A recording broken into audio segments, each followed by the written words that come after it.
Okay, I believe we are going. Yippee! Feels off kilter. I need a level to hold up. Okay.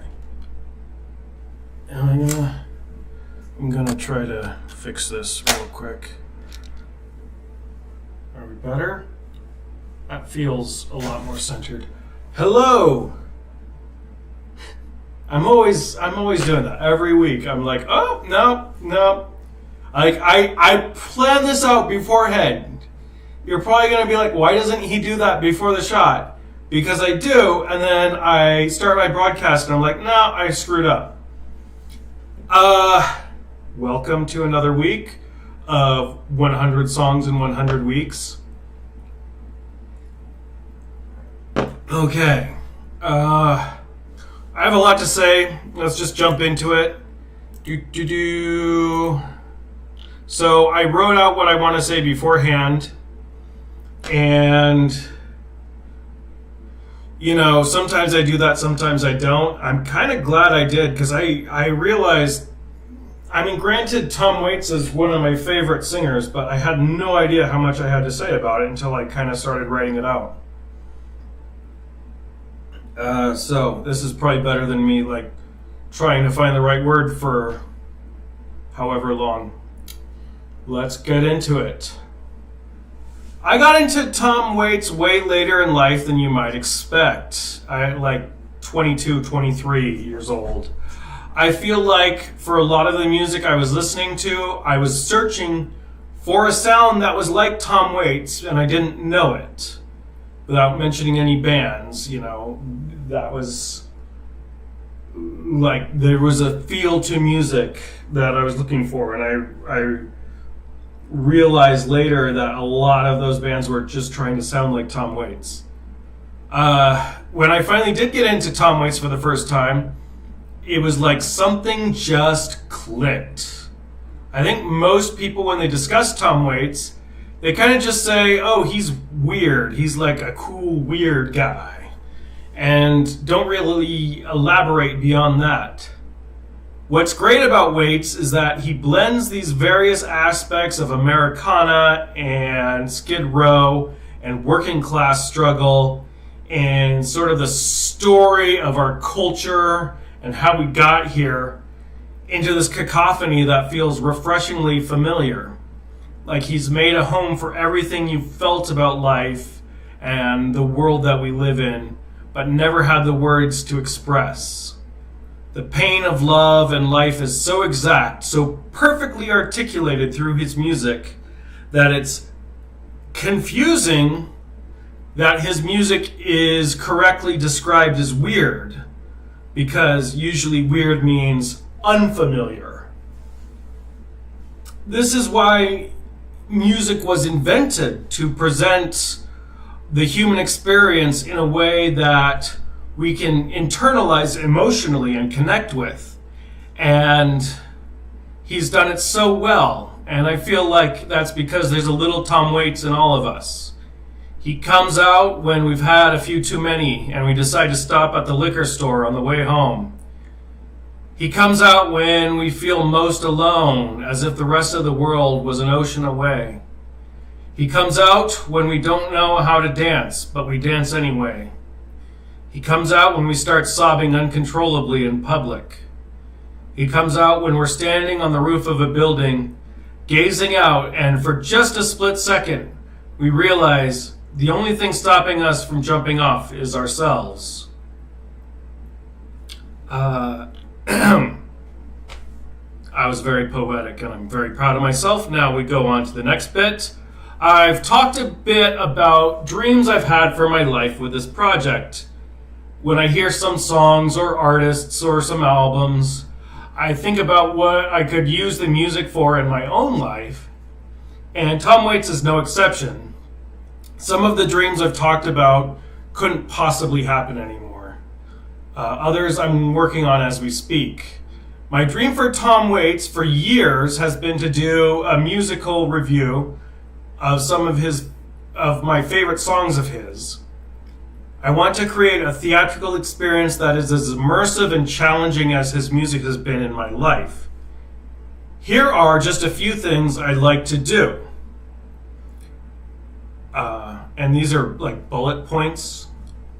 I don't know how to say that when reading aloud. I guess I should have thought about that when writing this. A single live crow is released into the audience and allowed to do whatever it wants. Wear a hat to the show or risk getting crapped on by the crow. During Trouble's Braids, we use spotlights to focus on various people in the audience, sort of film noir style. And like they're in the audience part of the theater, but they're actually part of the cast. And as they each say a line from the song, there's a single character on stage and going around the theater sneaking and trying to avoid the spotlights. An a cappella version of Going Out West, sung by a single person on stage in a style reminiscent of the songs that we associate with prison chain gangs. Ninth and Hennepin, I think this is going to be the one that everyone remembers when they go to see my musical review. Ninth and Hennepin recreated with puppets who enact the lyrics to the song literally. I don't want to elaborate at this time. Who Are You, sung in a Wild West saloon by a single, desperate-looking woman as patrons talk and carry on, not paying attention. The last song of the performance is Anywhere I Lay My Head, and it ends with a New Orleans funeral that carries on into the street, and the audience is encouraged to join in. This is something I seriously, entirely want to do. I think after I've gotten the rights to the songs, I would probably do the rest for about $20,000. So if you think it's a nice idea, I don't have a Kickstarter or anything, but let's talk. Why did I choose this song specifically? Because it's easy to play. This last Monday, I forgot to bring my guitar to work. I usually go straight from work to my guitar lesson. And then I had to stay late, so I couldn't even go home and get it and then go to my guitar lesson. So I had to cancel last minute with my guitar teacher.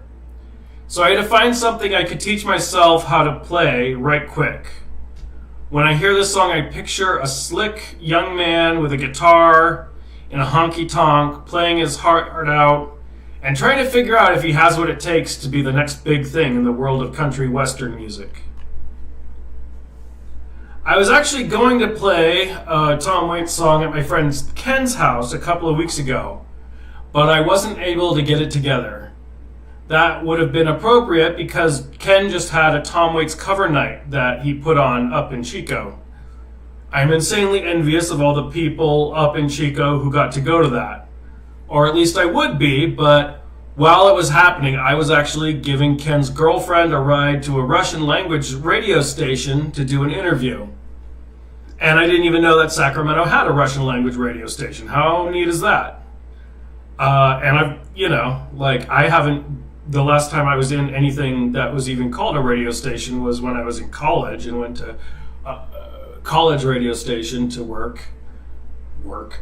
But it was neat to see a radio station. And I did see Ken's performance of Tom Waits' song on video later, and it reminded me that when you cover a Tom Waits song, the $1 million question is always going to be, are you going to do the voice or not? Today, I'm opting not to do the voice, but I've had a sore throat this whole week, so it's almost like I don't have to. I will say when I'm singing Tom Waits in my home, I usually shoot past the Tom Waits voice and go right into Louis Armstrong territory. Anyway, on with the show. Tom Waits for no one. Yes, I'm aware I'm not the first one to come up with that joke. Okay. So this capo, I learned that like one side is for one style of guitar and the other side is for the other style. I think I determined that my style is this one. Don't quote me on that. All right.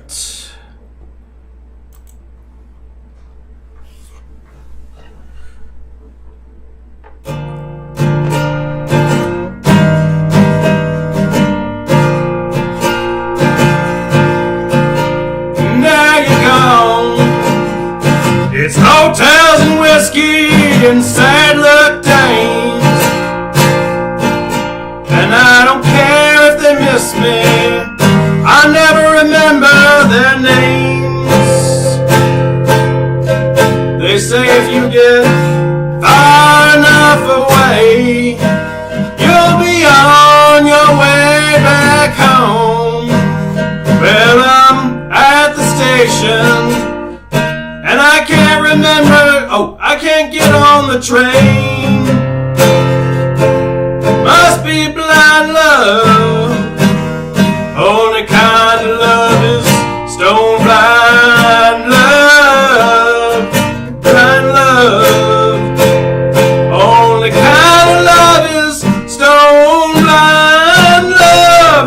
With your blind love. Oh, it's stone blind love, stone blind love. It's your stone blind love. Now the streets turning blue, the dogs are barking, and the night has come. And there's tears that are falling from your blue eyes now. I wonder where you are. I whisper your name. Only way to find you is if I close my eyes. I'll find you with my blind love. Only kind of love is stone blind love, stone blind love. Only kind of love is stone blind love. With your blind love. Only kind of love is stone blind love, stone blind love. It's your stone blind love.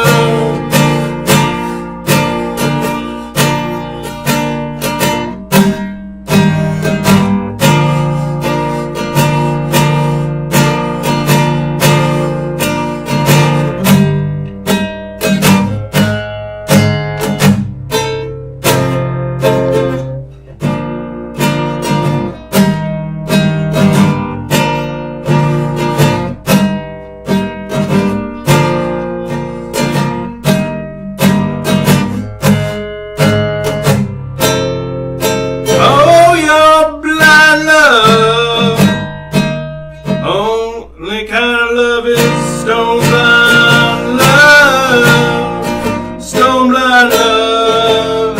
It's your stone blind love. Fuck. I'm really tempted to try again. Like, I know I'm not very good at this, but I know I can do better than that. Let's try it again. Fuck it. I don't care. Now you're gone. It's hotels and whiskey and sad luck dames, and I don't care if they miss me, I never remember their names. They say if you get far enough away, you'll be on your way back home. Well, I'm at the station, but I can't get on the train. Must be blind love. Only kind of love is stone blind love, stone blind love. Only kind of love is stone blind love. Oh, with your blind love. Oh, it's stone blind.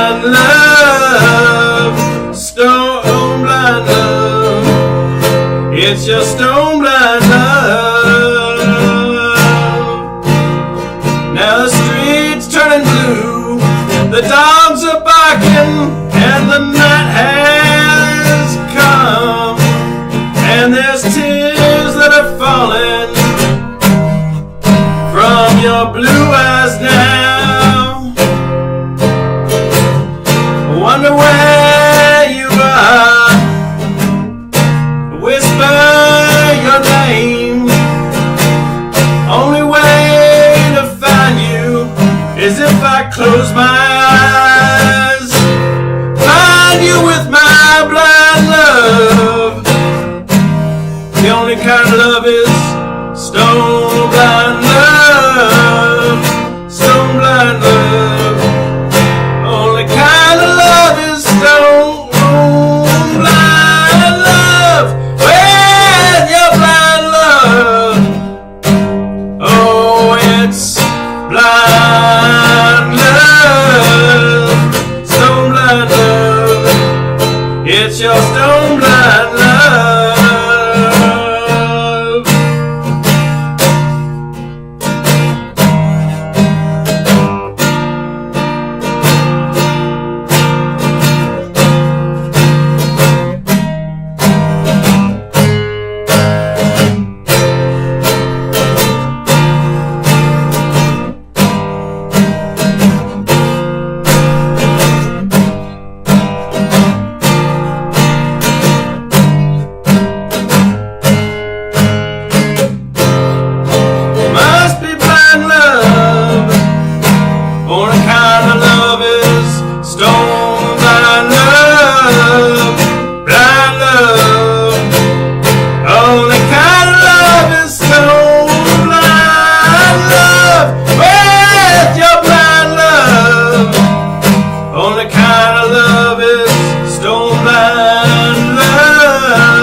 It's your stone blind love.